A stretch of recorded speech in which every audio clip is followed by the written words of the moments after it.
রাজশাহী বিভাগে গত ১০ বছরে বদলে গেছে উন্নয়নের চিত্র। এই বিভাগের ৮ জেলা ২৫,০০০ কোটি টাকার শতাধিক প্রকল্প অনুমোদন দেওয়া হয়। এর মধ্যে বাস্তবায়ন হয়েছে ৬০ ভাগের বেশি, আর অন্যগুলোর কাজ এগিয়ে চলছে দ্রুত গতিতে। উন্নয়নের ধারা অব্যাহত রাখার পাশাপাশি জীবনমানের সুরক্ষা ও সুশাসন নিশ্চিত করা নতুন সরকারের প্রতি মানুষের প্রত্যাশা। এদিকে উন্নয়নকে টেকসই করতে সমন্বিত পরিকল্পনা ও উদ্যোগ গ্রহণের তাগিদ দিলেন বিশ্লেষকরা। রাজশাহী থেকে আব্দুস সাত্তার ডলারের তথ্যচিত্রে ডেস্ক রিপোর্ট। রাজশাহী বিভাগের ৮ জেলা ১০ বছর আগেও ছিল দেশের অন্যতম অবহেলিত জনপদ। ২০০৯ সালে মহাজোট সরকার গঠনের পর থেকে শুরু হয় এই অঞ্চলের বদলে যাওয়ার চিত্র। শুধু বঙ্গবন্ধু হাইটেক পার্কই নয়, অর্থনৈতিক জোন, বর্ধিত শিল্পনগরী, রূপপুর পারমাণবিক বিদ্যুৎ কেন্দ্র স্থাপন, বঙ্গবন্ধু নব থিয়েটারের মতো বড় বড় প্রকল্প এই অঞ্চলে বাস্তবায়নের উদ্যোগ নেওয়া হয়। এছাড়া বাড়ানো হয় অবকাঠামোগত উন্নয়ন ও রেল যোগাযোগ।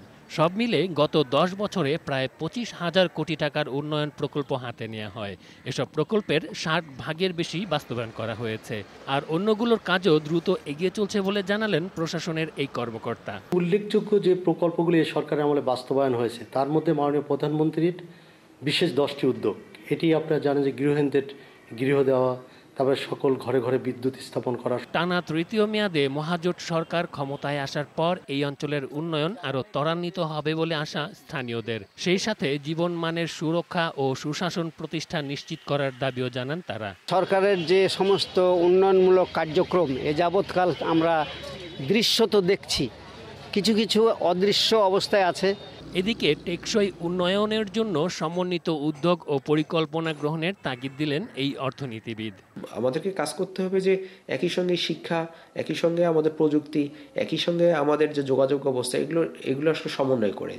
এই সমন্বয় যদি দিকটা থাকে তাহলে উন্নয়ন টেকসই হতে। এরই মধ্যে বিভিন্ন উপজেলা শতভাগ বিদ্যুতের আওতায় এসেছে। আমূল পরিবর্তন এসেছে এই বিভাগের কৃষি, শিক্ষা ও কমিউনিটি স্বাস্থ্য সেবায়। ডেস্ক রিপোর্ট, বৈশাখী সংবাদ।